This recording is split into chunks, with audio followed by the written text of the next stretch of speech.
ଆପଣ ନିଜେ ଭଦ୍ରକରେ ବୁଲିକି ଆସନ୍ତୁ, ଆପଣ ଦେଖିବେ ତାର ପ୍ରଭାବ କିଛି ପଡ଼ିବ।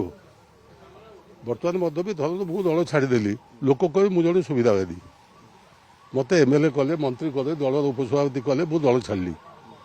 ଆଉ ଦଳ କ'ଣ କରିଥାନ୍ତା ଆମ ପାଇଁ? ଆଉ ଦଳ କ'ଣ ସବୁଦିନ ଜଣକୁ କରିକି ଚାଲିଥିବ? ଆଉ ଅନ୍ୟ ଯେଉଁମାନେ ଯୁବକମାନେ ଅଛନ୍ତି ସେମାନେ ହେବେନି?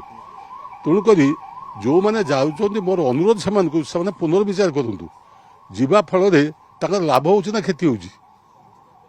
ମୋର ବ୍ୟକ୍ତିଗତ ମତ ଯେ ସେ ଯିବା ଫଳରେ ତାଙ୍କର କ୍ଷତି ହେଉଛି, ରାଜନୈତିକ କ୍ଷତି ଘଟୁଛି। ତାପରେ ଜୀବନରେ କେବେ ରାଜନୀତି ଗୋଟେ ଆଦର୍ଶ ରାଜନୀତି କରାଯାଏ, କ୍ଷମତା ପାଇଁ ରାଜନୀତି କରାଯାଏ ନା।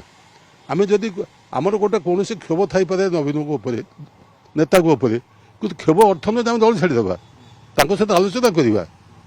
ଆପଣ ଦଳ ବଦଳରେ ଲୋକଙ୍କର ବିଶ୍ୱାସ କମେ, ସମସ୍ତେ ଭାବନ୍ତି ଏଇଟା ଦଳ ବଦଳକାରୀ। ଯେଉଁଥିପାଇଁ ଯେତେ ବଡ଼ ନେତା ହୁଅନ୍ତୁ, ଯଦି ବାରମ୍ବାର ଦଳ ବଦଳେଇଲେ ତାହେଲେ ଆପଣଙ୍କ ଉପରେ ଲୋକଙ୍କର ଆସ୍ଥା ବି ରହିବନି, କହିବେ ଗୋଟେ କୌଣସି ଆଦର୍ଶ ନଥିବା ବ୍ୟକ୍ତି ବା ନେତା। ତେଣୁ ସେହି ଦୃଷ୍ଟିରୁ ମୋର ଅନୁରୋଧ ଯେ ସେମାନେ ତାର ପୁନର୍ବିଚାର କରନ୍ତୁ। ଆଉ ଏତେ କହିପାରେ ସେ ଗଲେ ମଧ୍ୟ ବି ତାଙ୍କ ସହିତ କୌଣସି ବିଜୁ ଜନତାର କର୍ମୀ ଯିବେ ନାହିଁ।